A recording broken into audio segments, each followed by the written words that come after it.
presentation. Today we're going to be talking through unlocking virtual tuning of the brake pedal feel on a driving simulator. I'm Greg Atherton. I work in Aston Martin as a CAE project engineer in the Advanced Engineering Department, and I'm joined by Paolo, who will talk you through our company history. Thank you, Greg. So, I am Paolo Paniccia. I'm the head of chassis simulation, but also vehicle dynamics, durability, and high-level control strategy development. So, I'm very happy to be here at the Zero Prototype Summit for the first time on behalf of Aston Martin. Aston Martin was founded in London more than 110 years ago.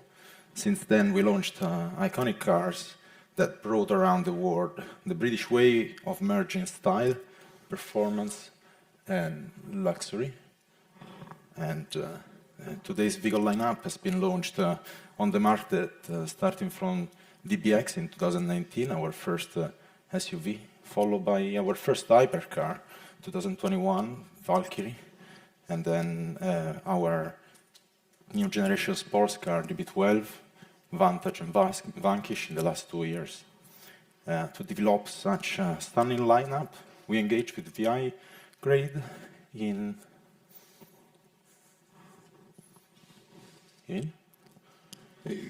2017. Sorry.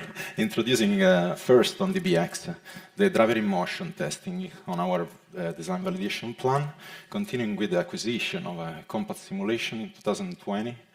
And this push for virtual development for us doesn't come only from the desire of reducing the cycle time, the development time, but also from increasing our sustainability strategy, racing green, so the desire of reducing the number of kilometers accumulated by our fleet to do development. And in line with this, in the next 5 years, we are going to introduce our electric fleet starting this year with Valhalla, which is the first car where we really did practically all the development in virtual. I pass back the word to Greg that will drive you through our technical journey with driving simulator brake pedal. Thank you, Paolo. So let's start by talking about the brake pedal feel and what it actually is. So it's the relationship between the pedal force and the pedal travel. So here you can see it visualized in a plot. So there's a few characteristics of it. It's non-linear, so that's an important note. So you've got an initial progression, and then you have a progression going up, and then you've got the sort of end area at your peak force and your peak travel, where you're looking at your ABS and characteristics like that. So it's one of the few interfaces a driver has with the car, and therefore it's a key characteristic. So you haven't got much when you're driving. You've got the steering wheel, you've got your throttle pedal, your brake pedal. If you're lucky enough to drive one of our manual cars, you would also have the clutch and the gear shift. So it's one of really only a few things that you interact with the car with, and therefore it's a key characteristic. For our brakes team, it's a key attribute. It's tuned and it's optimized for, and it's targeted as well. So with a recent simulator update, we can now use a custom profile, and this can allow us to do some virtual tuning. So with an update, we can now fully utilize some of the hardware that we have, and we can really try and progress and move things to some virtual tuning. So here's an image of our active brake unit on our compact simulator. So you can see that it's connected with a hydraulic line from the brake pedal, and then it's got some actuators to change the resistance and the force that you can feel on the pedal. So on to the process and the new development process. So to go with the new, we start with the sort of main strategy, which is what is the aim. So we want to produce a great feeling pedal in line with the DNA of the car.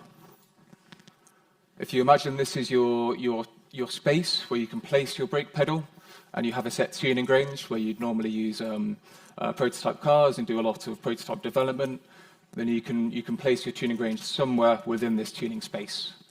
So you see, you might go more aggressive, you might go one way or the other, you could tune it blind, but in reality, you would benchmark. So originally, we would estimate off benchmarks and testing prototypes to figure out this sort of tuning range. So the current process, we have these different benchmarks, we assess each one, and then we might select our favored profiles out of these. So if, for instance, we want the middle two, we would then target our tuning range. We would aim this tuning range over these profiles as much as we can, and then within that is physical prototype testing and iterations and multiple prototype cars to end up with the end result after all the fine-tuning of a great pedal feel in line with the DNA of the car, which is this solid green line in the middle. However, modern cars are designed now with much shorter cycle times and also less prototypes, so this can cause a bit of an issue. We have a problem now, so we need to freeze a tighter tuning range with respect to what was happening before. And you can see that here. The range is shrinking in, and this can cause the issues of you have uncertainty now. You could place this target tuning range in the middle of two benchmarks that you have, but that's got an element of risk, or perhaps you'd place it overlapping one of the benchmarks, but skewed to a direction that you prefer, maybe more aggressive or more progressive. So the solution for this is we can implement a virtual test and some virtual tuning loops as well, and benchmark virtual proposals. So we see here, we have this virtual test, and that allows us to test these virtual proposals if they will appear. There you go. So a few key things here. You notice some of these proposals overlay directly with benchmark cars, so we can test virtually what we have benchmarked, and we can make sure they align properly. And then you can also test within that range that you want to focus into. So the end result of that is you do the virtual testing. You can then shift your target tuning range to wherever you prefer. So in this case, it's illustrated by being overlapped with one of these virtual proposals, but then also skewing to one direction that we want to move into. And this can help de-risk some of the tuning that we're doing and help to give us a great pedal in line with the DNA of the car. And there you go. There's the end result with reduced prototype needs. So how do we actually go through this? We need to, first of all, do the correlation of the simulator and have confidence in what we're testing. So you see here an image of a compact simulator. So we ourselves have a compact simulator, as Paolo was saying. And we need to first correlate this to enable the new process and really have confidence in what we're doing. So we went through a process, thanks to our brakes team and assisting, of instrumenting the simulated brake pedal so that we could measure the pedal force and the pedal travel. And what we found is that we need to compensate for some of the characteristics of the simulator on its own. So if you imagine we put in a brake pedal feel curve with zero force, you're going to get some resistance on the brake pedal, you're pushing hydraulic fluid, you've got the spring return, so that needs to be compensated for.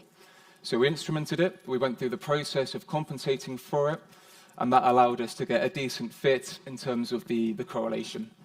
So you see here the brake pedal feel plot. We have the pedal force, the pedal travel, and we have our pedal A and our pedal B. You see there's two curves for each pedal. We have our target curve, which is the solid line, and then we have our measured curve from the simulator, which is the dotted line. So we see some divergence at the higher forces, but this will only be improved with more calibration of the compensation for the simulator. And the important thing is it's a good fit, and the difference between target and measured is much smaller than the difference between the actual curves we're measuring. So this gives us good confidence in what we're testing. So yeah, as I said, overall the fit is strong, and this gives us the confidence in terms of using this methodology and doing this work. So, on to the virtual brake tuning session. So first of all, we need to generate the different proposals. So we went through the process of finding different benchmarks and different ideas with the brakes team in terms of what they want to go for, and then we can create different profiles based off their experience and their direction they want to go for the car. So we have our trusty pedal A and pedal B. We introduce pedal C, and then we have pedal D, and then we have another one, which is pedal E. So the actual brake tuning session was what's known as a jury assessment. So this is actually something the brakes team do in real life on the prototype car, and what we're doing is just doing that virtually. So multiple trained engineers and the jury panel will assess different fields. They'll do it blindly, they don't know what they're testing, and then they'll also make notes on each pedal, and then at the end they'll collectively come together, discuss it, and then they'll maybe talk about what pedal's the preferred one and what direction they want to go into. So the outcome is they selected a pedal, and they're able to have confidence in a precise zone for what they're testing. So some of the background for what they're testing is things like they'll do a brake ramp, so similar to a ramp steer, you're doing a slow progression of the brake to properly objectively characterize it, as well as the subjective side as well. They could also do things like track driving, which they wouldn't get to do on a normal vehicle development until much later at the prototype stage. So it's really powerful to give them exposure, to get an idea for what it will be like, both for some more objective maneuvers, but then also for some track driving as well. This also proved that the new process can work effectively, and then the key end result is we're saving time needed on a prototype car. So this is really powerful. You reduce time needed on a prototype car, and you can still get a good result and a good brake feel.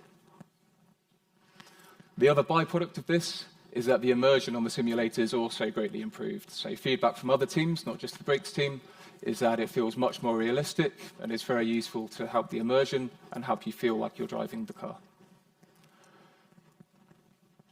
So, in conclusion, we correlated the simulator brake pedal. So we gained confidence in what we're doing and the analysis we're doing and the virtual brake pedal feel tuning. And then this allowed us to really successfully carry out this virtual brake pedal feel tuning and allow the brakes team to focus on the tighter tuning range of interest. Aside from the benefit it's been for the brakes team, it's also proven that this new process can work. We can carry on this methodology, we can improve it in terms of next steps, and also apply it to all other vehicles as well. And then it's also saved time needed on a prototype car as well. Again, other byproducts, so the brakes team get to test things much earlier than they would otherwise get to. So testing track driving on the simulator, where maybe they wouldn't be able to until later with prototypes. And then also the immersion on the simulator has been greatly improved. So that's all from us. If you have any questions, please find me or Paolo, or submit a question through the online form. Thank you very much.